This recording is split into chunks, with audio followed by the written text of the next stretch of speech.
Hello, everybody, and welcome to Bios and Bookmarks Season 8, The Complexity of Caribbean Love, powered by the NGC Bocas Lit Fest. This is episode 5 with the wonderful Cleyvis Natera.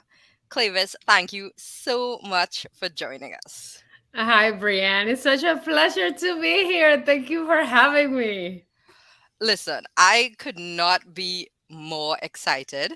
I was so gripped by Clevis's debut novel, Neruda on the Park. And I know that the theme for this season is the complexity of Caribbean love, but that could be the theme of this book because there's the complexity of love between a mother and a daughter, between a husband and a wife, between a young immigrant woman of color and the hot white guy who also happens to be the person gentrifying her neighborhood.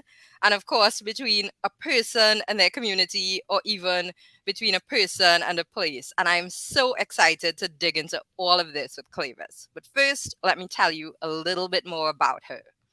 So, Cleyvis Natera was born in the Dominican Republic, migrated to the United States at 10 years old, and grew up in New York City. She holds a BA from Skidmore College and an MFA from New York University. Her writing has won awards and fellowships from PEN America, the Breadloaf Writers Conference, the Kenyon Reviews Writers Workshop, and the Virginia Center for the Creative Arts. She lives with her husband and two young children in New Jersey. Neruda on the Park is her first novel.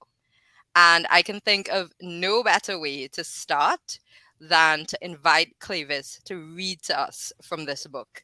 So enjoy. Thank you so much for having me. It is such a pleasure to be here with all of you. I'm going to start today by reading to you from chapter 4, which is a little ways into the book, and all you need to know really is that this book is told from two perspectives between mother Eusebia and her daughter Luz, and I'm going to be reading to you from the mother's perspective. Eusebia de Guerrero. Alice would stop it all. On Wednesday afternoon, Eusebia woke up and left her apartment just like that. She didn't empty her bladder. She didn't bother changing out of the clothes she still wore from the day before. She didn't brush her teeth. She didn't knock on Luz's door. The slimy feeling that coated her teeth was familiar from giving birth twice, from leaving her country to come to this new place. Those times she'd ended up with a dirty mouth that lasted for days too, even after she brushed her teeth. Her head ached, pulsed, but she decided to ignore it. She should be thirsty, but she wasn't that either. The world seemed a bit distant, and she really liked it. She'd pretend nothing was wrong until she got a handle on things on herself.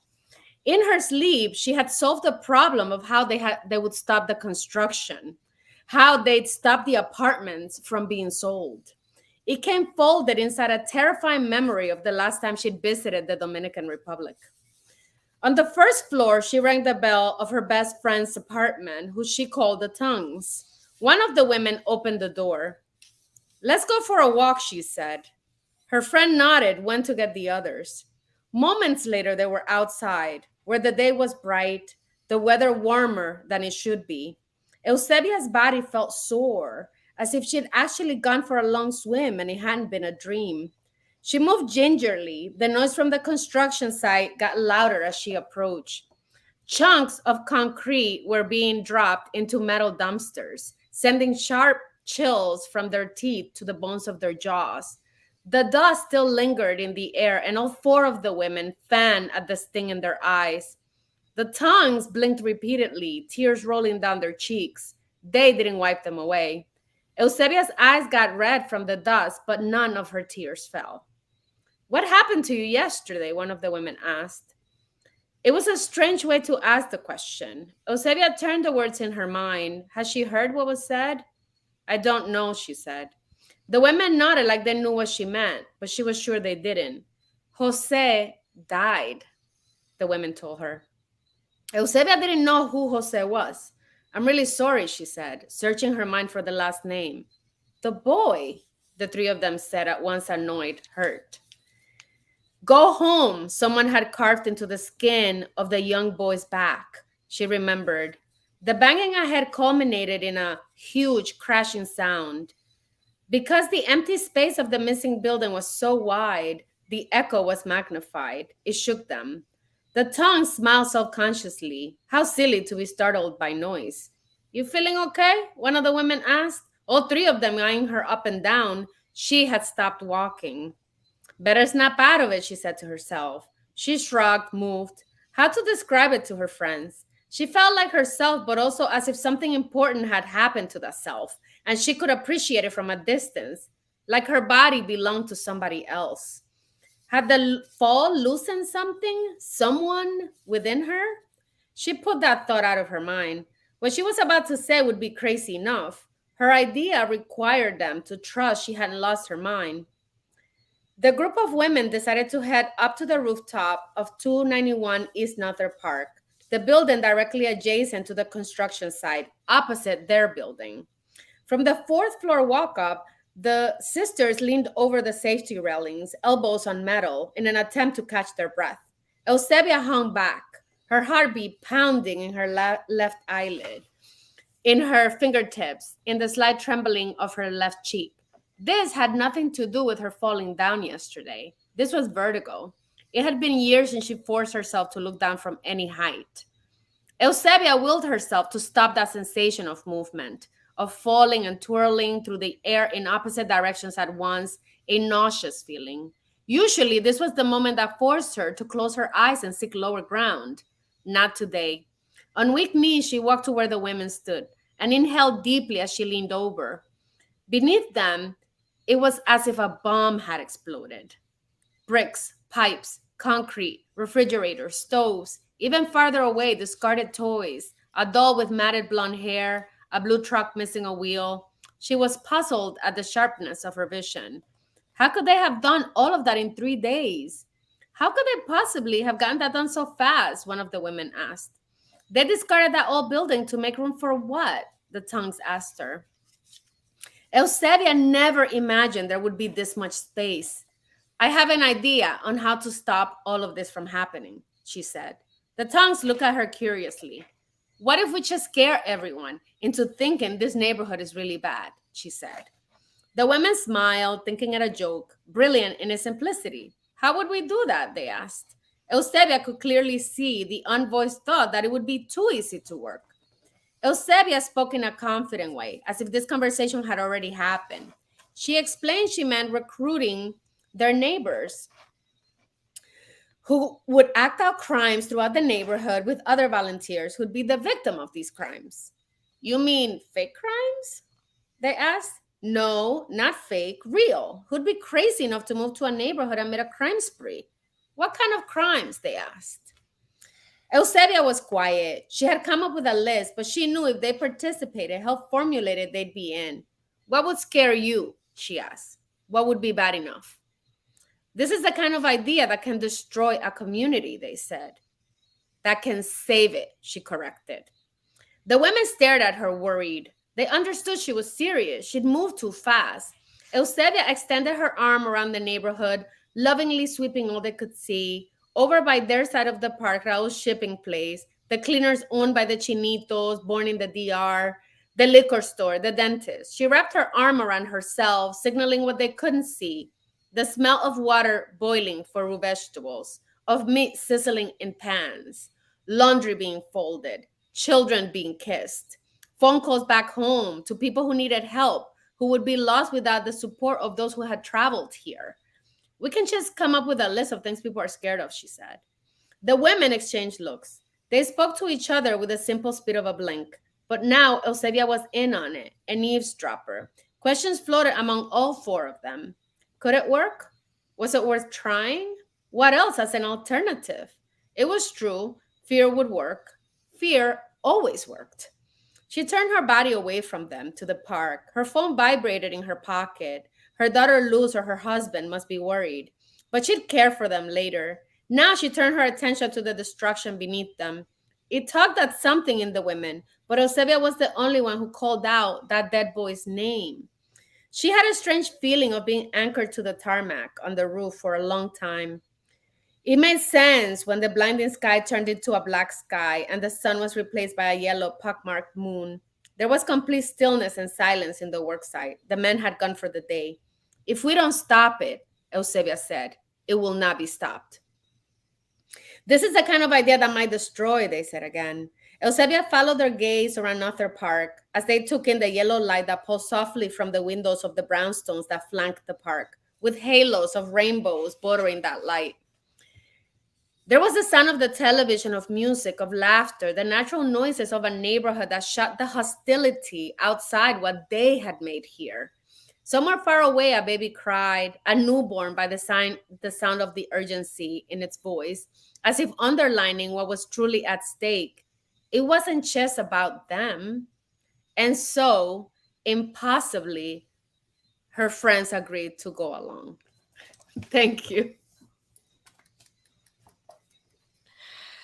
Thank you for that wonderful, rich reading.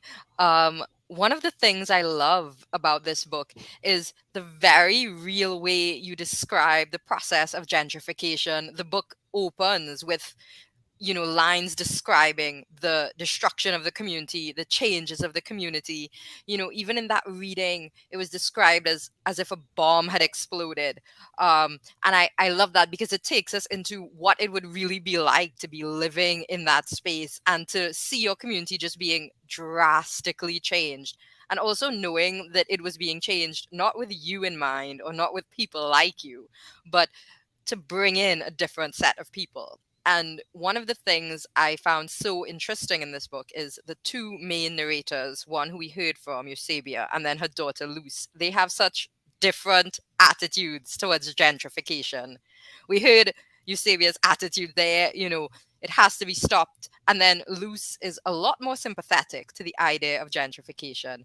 And I wanted to know if there was a character that you found more sympathetic between those two, or is there one who you resemble, you think more, if there were gentrification happening in your neighborhood? Yeah, I love that question. Thank you, Breanne. I mean, the fact is that when I was growing up, I grew up between Harlem and Washington Heights, and I arrived in the United States when I was 10 years old in the late 1980s. And I would say that between the late 1980s through to the time when I graduated from college, it was a violence what was happening to our neighborhoods. I mean, the push to gentrify our neighborhoods between Harlem and Washington Heights was relentless.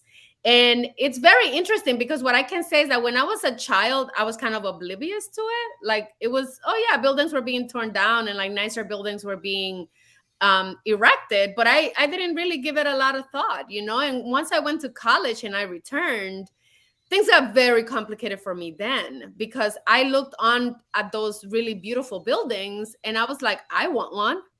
So I was saving money. I got to buy into one of these luxury condos. And interestingly enough, the first draft of this book was written in a luxury condo, like a co-op that I bought as my first apartment when I was in my mid-20s. And so I definitely felt like both, on the one hand, like what I would term more like Luce's perspective, that, oh, you know what, like new buildings, better facilities, more restaurants, more progress, better coverage. What's to complain about, right? And what's interesting to me then, as I grew older from that point, is, just like really acknowledging like the violence that is enacted upon our communities in the United States, especially immigrant communities, and how we are so often targets for like what people call revitalization, and it's really an act of like pushing people out of their homes. And when I thought about like who were the people that were like in revolt, it was women. It was the women that were showing up to the board meetings. It was women who were saying, no, we're not gonna stand up for this, we're gonna try to stop it. And so the seeds of the book, I think, for me, really were like both in honoring that spirit of revolt and not taking it for granted that this was okay for people to just come and push a community out of the neighborhood because it's cheaper, and it's just there for the taking. And so I would say that, like, in my own life, I have gone from, I would say, being a lot more um align with, Luz's perspective, to like ending up on the other side with Eusebia, not to like put together a crime spree or anything like that, but to really be like, no, this is not okay. Like, you can't come here and think you're going to take our homes. Yeah, I love what you said, and it lines up with the book that a lot of times it's really women who are sort of standing up against this violence, and not just standing up against the violence, but a lot of times it's women who are like the history keepers of the community, the guardians of the community. I think it really comes through in the tongues, who are these characters that we saw very briefly in that reading, but who play such an important role in the book. And I'd be very interested to hear you talk more about them, because the tongues, they're not just characters, they actually narrate brief portions of the book. And I would love to hear, why you decided to give them that narrative power, why they spoke for part of the book, and also to hear a bit more about, these women who anchor the community so much. Yeah, thank you. I love all these questions. You're so good. Oh my goodness, this is such a joy. So for me, I mean, so much of what I wanted to really think about, as I was thinking about both me as a nerdy kid, who grew up reading like Greek tragedies that had, this idea of a Greek chorus that's telling you what's happening. And it was also like marrying that with like my very Caribbean Dominican background, in which a coro, or a chorus, is like people like liming in the street, talking, having fun, making jokes, gossiping, chisme, bochinche. So for me, I really wanted to have these three women both stand in for like mythical figures in literature that I feel like we, as like Afro Latinas, have never been represented as like these giants in literature. And then at the same time, like, imbue them with humor, with like a humanity of flawed people who are very protective. They don't like Luz. They think Luz is stuck up. They think she's not someone that has used her gifts and her talents to help her community. So at the outset, I wanted them to be very antagonistic to Luz. And at the same time, they're like best friends with Eusebia. They are really Eusebia's mother figures. They feed her, they help her fit in when she first comes to this place. And more importantly, I think they are the history keepers, like you're saying. They are the ones that really understand like the spirit of activism that lives in this community, and what has happened to Dominican immigrants in New York City that might not be, held in any kind of archive. So these women, I just love them. Every time I would write from their perspective, I mean, at one point, this entire book was narrated by the three women. There was an earlier version that was them telling the whole story in this first plural voice. And eventually I realized that wasn't the right thing, but I couldn't take them out of the story altogether. So they have these tiny interludes that become more and more important. So their voice and their perspective accumulates weight and power, so that by the end of the book, they really are the ones telling us the most important part of the story, in which we can tell how Luz has been transformed, how her mother Eusebia has been transformed. And in that way, I just wanted to honor older women, because, to be honest with you, I feel like we don't honor older women enough in fiction. A lot of times, like, there's, especially in American literature, but I would say, like, in some global senses too, like, we're very fixated on this idea of like the younger person's, voyage, or their coming of age stories, as like what is really important in human experience. And I think centering women, centering older women, for me, is very important. I I love that, and I think that not just did it appeal to me intellectually, but it appealed to me just in terms of my own lived experience, because I'm a Trinidadian, and we have that same culture of sort of like older women being the history keepers. And just like you described, what I see around me is a primarily oral history. And a lot of times it's only by talking to these people and honoring them do you really hear about things like what Trinidad used to be like in the 40s. Like, I have heard some insane stories from my grandmother, just like, what? So I identified with this in the book. I loved it. And I loved also what you said about, this Greek chorus and expanding who gets honored in world literature beyond sort of like the really narrow bounds. I think that's so beautiful. There's one thing that you touched on, which is that the tongues, they don't like Lutz at the beginning of the book. Um, and I wanted to talk a little bit about that and about community, because there's this tension that exists between Luce and her community. And actually, it comes through so brilliantly in the beginning, because near the beginning, Luce meets her former best friend. And it's at this like members only private restaurant, except Luce is a patron and Mhm. her former best friend is a waitress. Yes. And Angelica, she tells Luce, all the people who eat here are jerks. You fit right in. And I was just like, damn. But also, it really brings across so strongly this sense that, like, Luce is ostracized by her community. But then, as the novel goes on, we also see the ways that, of course, this community is still support. So I wanted to ask about that, about this complicated relationship between Luce and her community, and also, like, in what ways do you think education and all of these sort of like traditional trappings of success, what ways can they alienate somebody from a community like Norther Park? I'm so glad that you're asking that question, because one of the things that I felt hadn't been really fully addressed in the books that I think are meant to stand in for the experience of people who look or have grown up in ways that I have grown up was that I didn't feel represented in the ways that, the ascension, right? A lot of people use a shorthand talking about the American dream and achieving the American dream, but a lot of times I think it's a lot more complicated than that. It's like most of us that immigrate to the United States have been brought here by our parents, right? Those of us that came as children or younger have come here with a very clear goal, which is to ascend class, to no longer be working class poor, like the way me and my family were when we arrived, and to ascend. And one of the things that I feel like I just hadn't seen in literature is like that tension that happens when you do ascend. Because in my experience, there's like a duality where like people are proud of you that you've gone to fancy universities, that you've been able to get nice jobs, that you can dress a certain way, that you can navigate complicated dominant um, communities, right? Like dominant in work, like white dominant job places, white dominant universities.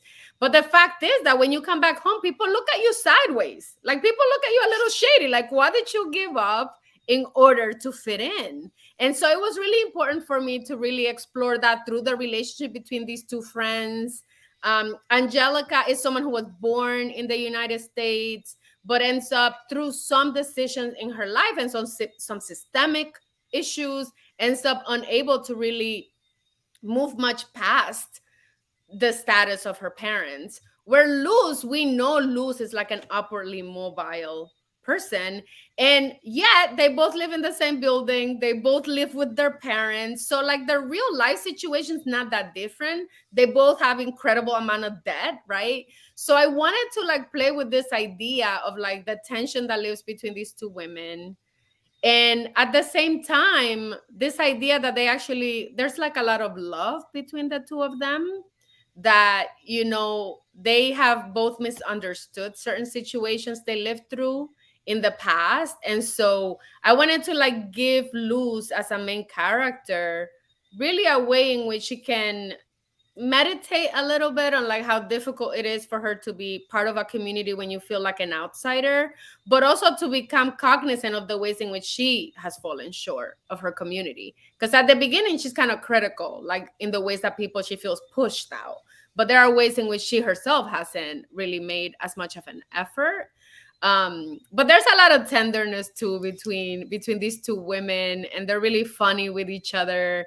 And I wanted that friendship to be really complicated, because I think a lot of times our friendships with each other, especially as we grow and change from the people that we grew up among, whether that's family or friends, I think it's super charged with tension. Yeah, and I mean that tension comes through so powerfully. And one of the ways it comes through is how loose dresses, because again, that's a contrast when she first meets her former best friend, that she's got on the red bottoms and the designer clothes, but also loose feels like, okay, she's got to pull her hair back to Mm-hmm. look professional. She can't wear her natural hair when she's going to work. um and I think that this book is so good at looking at the pressure that's placed on women in general, not just loose, because her aunt Kuka goes through this insane plastic surgery transformation, extreme weight loss, because she's convinced that this is what she has to do to keep her husband faithful. And it's really interesting because on one hand you think, yeah, okay, her body, her choice, but then Luce and her mother, they just questioning in different ways, why do women feel like we have to change ourselves to conform to these sort of like really narrow patriarchal ideals of what is beautiful. So what I was wondering is, what do you want women to take away, if anything, from reading this, and from the different ways that you show like the pressures that are placed on us to look beautiful in inverted commas? Well, I mean, to begin with, I think it's just recognizing at one point in the book, Luz says, we can win. It's like, if we give in to the pressure to look different and we cut into our bodies, undoubtedly somebody's gonna look at us and be like, oh, I cannot believe she's got no self-esteem. What's wrong with her? Look at her, what she's done to her body. And then at the same time, this concept of home, which I'm really interested in exploring, as you so brilliantly said at the outset, I'm really like interested in thinking about what does it mean for women to not feel at home in their own bodies?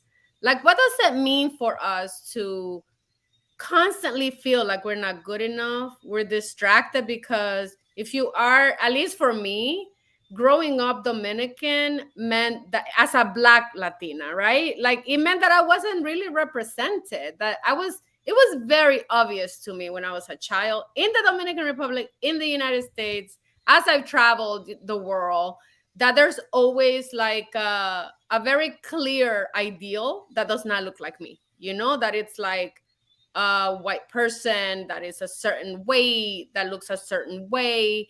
And so I've always been really conscious of the ways in which that distraction keeps us from focusing on community in some ways, that is really a distraction that can rot away at our sense of self-worth and what we should be entitled to in our lives, which for me ultimately is about freedom and liberation.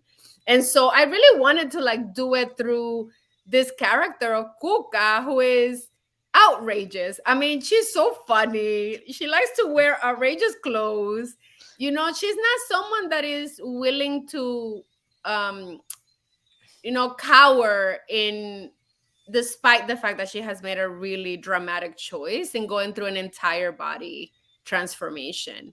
And at the end she gets what she wants. I mean, she gets her husband to stop a wandering eye, but there's a really big cost to her, right? To her physical body. I mean, she comes very close to suffering some like very drastic costs for her decisions. And so I also wanted, through her relationship with her sister, for the reader to really see how difficult it is, because in a lot of ways Eusebia, who's happily married, whose husband has never wandered away, has also felt that sense of not being quite good enough, of like something not being quite right. And Luz, who is the epitome of like what we would consider to be this kind of beauty, also has moments where she feels, like she's not quite beautiful enough. And so I really, what I want women to take away is like to make space for these conversations, to like recognize that it is not happenstance. This is not, you know, um, something that is happening outside of like a very concerted effort by like companies to make us feel better about ourselves, so we spend more money on the things that are supposed to make us feel better, but that ultimately that target is going to keep moving further and further away from us, so that we're always spending more money and like doing all these other things, and to recognize that as like a trap, so that we can like maybe work toward more self-love. Yeah, I mean, as you were speaking, I was just nodding along because I think I speak probably for many women who we've all at different points felt like somebody would tell us, oh, if you would just do this thing, you'd be more beautiful. If you can just do that. Like for me, it's always been about losing weight. It's come up from so many different people from the time I was a very young girl. And it was always like, oh, well, if you could just lose just a little bit, not too much, you know. And like you said, I love that you brought in also the race component because I feel like over time, um, there has gradually been more space of women of different races, non-white women, and there's been more space to sort of expand what is beautiful. But then I love how your book also looks at the complications inherent in that. Because when Luce meets Hudson's friend group for the first time, and for those of you who haven't read this book, well, one, I hope that you're going to read it after this conversation. But Hudson, he's the person that Luce ends up dating. There's this sort of like really performative joy in how racially diverse the group is. And Mhm. there's this really over the top character, Adele. She goes around the group pointing out the races of all of the different people and who is mixed race. And there's this one character where she says he's all black, all mine, you know, and it's really performative. And then when she gets to Loose, she says, oh, you know, we've been missing a Latina and Afro Dominicana. Yes. And I can just picture the snaps. I can picture the person. Um, and I love that you incorporated this because it shows the flip side, sort of like the fetishization of racial diversity. Almost like, oh, isn't it wonderful that we also have friends of color? Like, don't we deserve a pat on the back?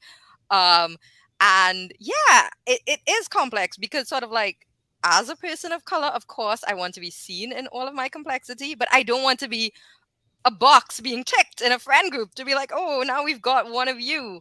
Um, and I wanted to ask you a little bit about that, about sort of like this sort of fetishization of diversity, because I haven't seen that in a lot of books and I loved seeing it here. Oh, well, thank you. I mean, yeah, I really, I spend so much time thinking about when you're from a place like New York City, where, you know, when you go outside of your house, you see what it means to live in a world that is like brimming with beautiful people from all over the world, right? And how like people can coexist and there's tension that comes with that, but like this idea of representation has never been an issue in my actual life. Like when I walked out of my house, I always was surrounded by people. I was always looking at my aunts who were also beautiful, right? And then when I would, you know, turn on the TV and you would see that, right? Where like the one person who's like the best friend is the black girl, you know, or like the one person who's like, you know, if we center the stories of women of color, it is in a way where like I feel like we're made to feel like either the sidekick or we're made to appear to be like you're saying, like a fetish, right? And impossibly beautiful people, right, are the ones that get to lead. And so, you know, I thought it was really important for me too to think about this idea of like wokeness and like who's woke and like what is underneath that concept when like you look at a group of friends. Because if you look at my book, I very purposefully set my book in a community that was Dominican, right? Where like even the chinitos who are like in this neighborhood were born from the Dominican Republic. So it's like a monolith in a way that like no neighborhood in New York City is. And I did it on purpose because I really wanted to like take to task this idea of like my community and like what are the things that we need to think about, we need to work toward. Um, but even when I think about these other kind of vibrant, multi-diverse communities, so often they are not that diverse because people think the same way. And so there's this very charged moment when they're all, you know, where Luz is meeting her new boyfriend's friends group. And one of them is like really demeaning to Luz's community because there's this crime spree going on, you know, and all of these people are investing so much money in like revitalizing the community. And Luz, it is only in that moment when she's around people that have been educated just like she's been educated in an elite community, like in an elite institution, that Luz is like, hold up, like my people still deserve dignity and respect. Like even if there are some crazy people doing something, that's not who my community is, you know. And so I wanted her to be in a situation where she really had to like be forced defend and by herself value like what it is that her community stands for, and like to have that visceral reaction to people who otherwise she would be like, yes, we're all gorgeous, we're all multi-ethnic, we're like the opposite of like a close-knit monolith, but really they're not. Yeah, and again, like that's something that like I have done in my real life. There are times when I'm so frustrated with Trinidad and like so enraged, but then somebody else sometimes from the outside will just start criticizing it and I'll be like, hold on, like like stop. So, you know, and that's one of the things I love about this book, that there's so many scenes that are so rich and deep, but they also sort of like transcend just the specifics of this book, and they're situations that so many people would have experienced. Um, and I want to kind of stay with this idea of community and home, because that's so important to this book. And when we're talking about the complexity of Caribbean love, I think that one of the ways in which so many of us in the Caribbean have complex relationships, it's with home. Like I said in the introduction, both in terms of the sort of like Caribbean home that we have, but also with the place that we choose to call home eventually, if we leave, I should say. And there's this line in the book that said, home could be a place, a person, a feeling, at times a profession, the end result of a long pursuit. And I wanted to know if you can talk about the ways in which home is or is not tied to a particular place, because this is a novel that's so richly steeped in place, but it also questions the whole nature of, well, where is home and what is home? Yeah. Oh, I love that question. Can I ask you a question? Like, when you think about the idea of home, like, what do you think about? Like, what is like your concept of home? Oh wow. Well, I think on one level, for me, home is tied to place because I've lived in Trinidad for most of my life. At one point, I would have said, like, get me out of here. Like, when I studied away and when I came back home, I think if I'm being honest, I'd be like, this is temporary. I'm going to leave. Yeah. Um, but I think that maybe deeper than place for me, home is tied to people. So there are certain people who feel deeply like home, and they feel like Mm. that no matter where they are in the world. Like my brother lives in Japan. But whenever we talk, there is this sense of a shared history Mm. and the community that we know. And although our lives are very different, that feels like home. So I do think I tie home to place, but I don't think that if I left, I would feel without a home once I had those people around me. Yeah, I love that. I mean, so much of what I wanted to do is exactly that, what you're talking about, which is to explore like this very fragile relationship that we have to place. And, with Eusebia, who's, the mother character, she really didn't like the United States, right? When she first got there, she had a really tough time. And we find her at a place where like the United States has become her home, so much so that she's willing to go to extremes to protect it. And I really thought that was like a fascinating concept for me, because so often when I think about the place that Caribbean people, or like really any immigrants in the United States, like the place that we stand in, it's very often to be considered temporary people. It's very often to be considered as like transitional people. And I think that sometimes the horrible treatment of people, that is the excuse for it. It's like you don't belong here anyway.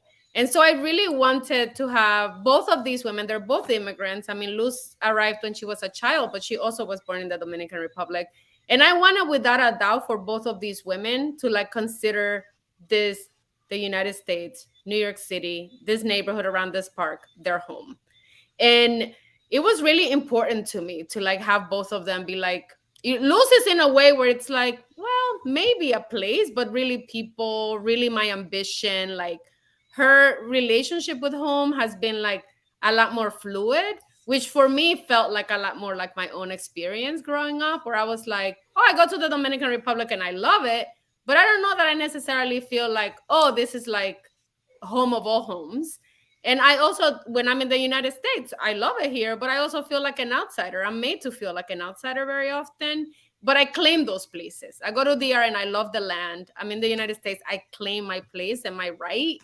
And once I had children, I was like, I don't care where I go. As long as I got my two children and my husband, like we're fine, you know?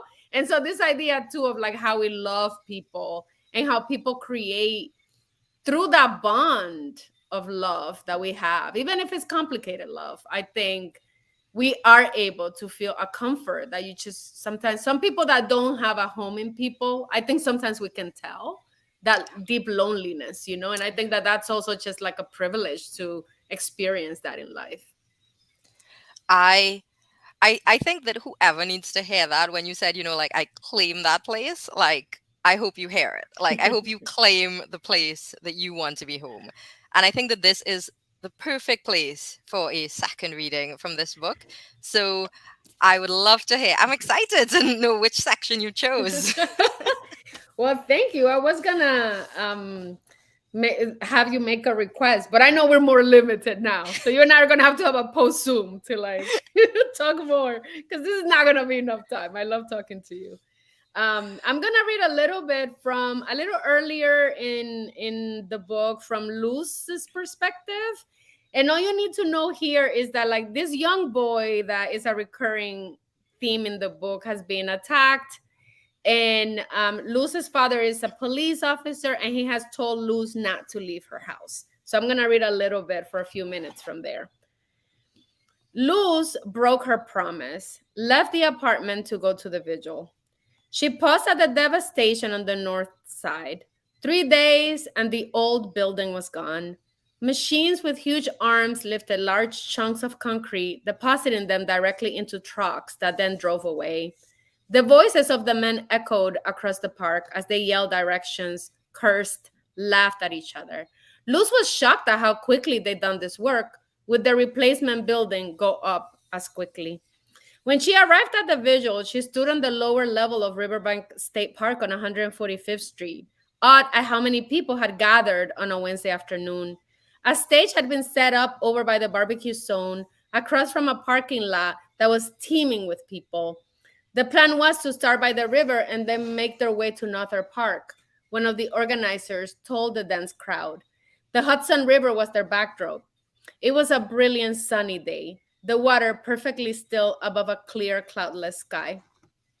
Within moments, the crowd swelled as hundreds and hundreds of people converged by the river. She heard various languages spoken around her. This loss wasn't singular, Dominican. Immigrants had come from every borough to say, we're all neighbors. This is our loss too. Someone handed her a candle that blew out in the wind. Others carried posters of the young boy's blown up second grade picture, missing front tooth, a promise of a future that would never come. The poster said, Our lives matter. And this was his home in both Spanish and English. Home was underlined many times. Off to the side, people were translating the signs into other languages, lips set in tight lines as their hands made the ink dance. We're done being treated like shit, a woman said somewhere to her left. When Luz turned to find the boy, she couldn't. Standing a few feet from the boy's mother, she paused to consider her job search. She'd been manic, illogical. She wasn't going to take just any job. She hadn't worked as hard as she had to jump at any old thing. She would take today as a day off from worrying about what to do next. She wasn't going to check her email. She wasn't going to keep applying for jobs she knew were beneath her experience level. She had to trust. Pretty soon, everything would fall into place.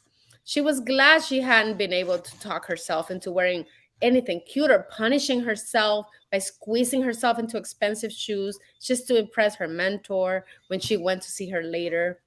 The microphone screeched, hurting everyone's ears. Jose's mother was ushered to the steps near the stage and stood waiting as a political activist spoke into the microphone.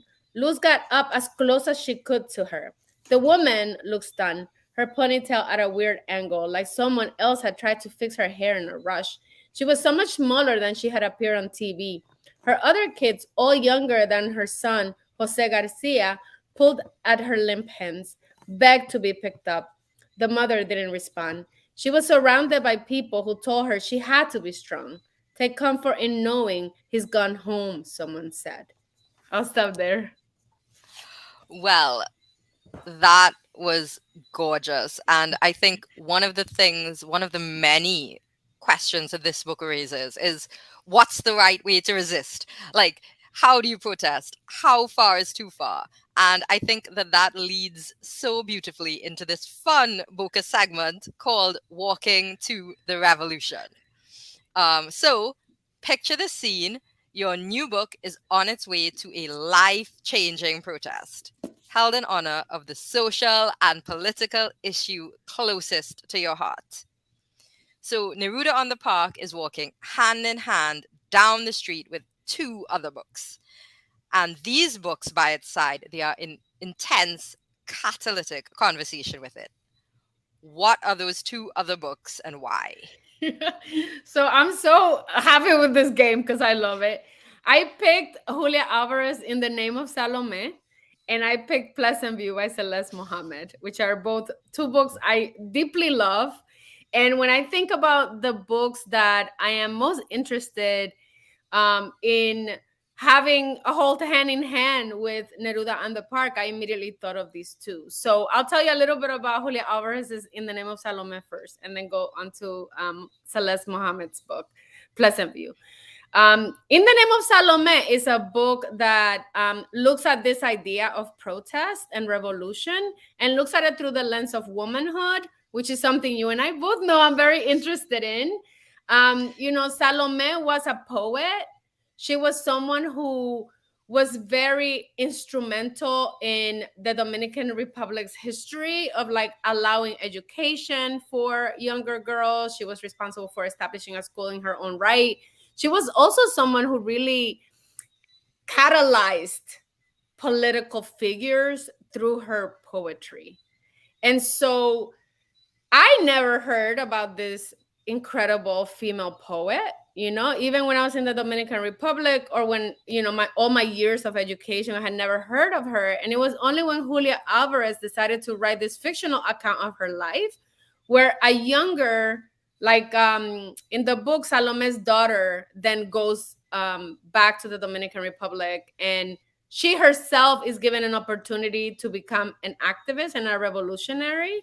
And the book asks all these questions about, like, what is the role of literature in fixing the historical archive that is so often erasing our contributions as women, our contributions as like people of color from the world record. And then it also asks, like, I think a more personal question, which is, I couldn't have done it better because you said it yourself. Like, there are just different ways in which we can resist. And there are different ways in which you can contribute to a society. And for those of us who are, for whatever reason, maybe we have children, maybe it's just not our personalities to be out in the street, there are ways in which our words can be like the inspiration that can lead to great social change and great social transformation. So that's one of the reasons why I picked that book. I've read other books by Alvarez. I like, now I want to like end this conversation and like find that book and read it because it sounds amazing. Well, I hope you will, because it is actually my favorite book of Julia Alvarez, and like my other second favorite book of hers is the Mirabal Sisters, which, in the Time of the Butterflies, it's very similar in like this idea of like highlighting like historical figures, especially women mothers who have really done things for society that I think sometimes is just taken for granted. The second book I picked, which so I know you've read it, so we can like geek out together.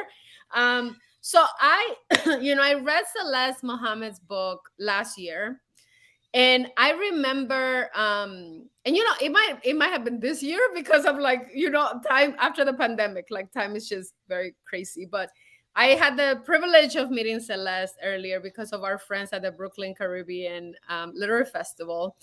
And I remember like reading this book and thinking about the breadth that is covered of the Caribbean, like how people are in this book. There's like a way in which different languages, different cultures, genders, right? Like different class levels, all of them are represented by these interlocking characters. But what to me was so radically inspiring was like the fact that like every single chapter, every single character was like putting its finger on like a social issue that is urgent. You know, whether it's like violence, whether it's like, again, like I was really moved by some of the characters that were like just young women trying to make it, you know, and how difficult it is sometimes to like not be exploited. And so I found myself really thinking deeply about like the ways in which literature, by honing in on like the stories of people and what happens to people in a space of a few days, of a few months, like how that in itself can just help someone who has never lived a life anything like it feel completely close to a cause that they might not even care about. And so that for me was just like just one of the most beautiful. It made me want to attempt to write a book like that, you know. I was like, I want to do that. Celeste ate it, you know, like she just did it. She like did it. And so I was also really inspired by like how bold it was in telling the truth. I mean, you and I have talked about this book, that I think like the level of honesty to me is like ultimately the thing that I aspire to most, because sometimes we feel like in order to be writers and be successful writers, we have to mute or temper what we know is true about our societies. And I feel like that is a book that like fearlessly looks at the truth and gives it to us. Yeah, I mean, we've spoken about this before, and like I couldn't agree more. Like, I think I said to you offline, like I remember reading this book and just being kind of blown away that Celeste, like, she named the actual political parties in Trinidad. She, just went for the jugular. She didn't sort of create a fictional political party and it was like, oh, the Trinis who know, we'd be like, oh yeah, that's this. She was like, no, like, I'm going to, you know, name every single thing. And I think that like fearless and courageous sort of writing, you're right, Yeah. that's what really makes us cling to literature, because sometimes you read something and just the way that the book presents it, it's like maybe something you've thought about but not in that way, or it's something you've seen. And when a book holds a mirror up to your own experience, you feel sort of like held and not alone, and you're like, yes, there are so many other people who are sort of going through this same thing. And I just wanted to squeeze in like one more question, like very quickly, because I know that you spent so long working on Neruda on the Park, and I think that just comes through the sort of love in the writing. And you talked about actually it was narrated by the tongues, and then like at a later date, sort of like being inspired by Celeste and by that writing.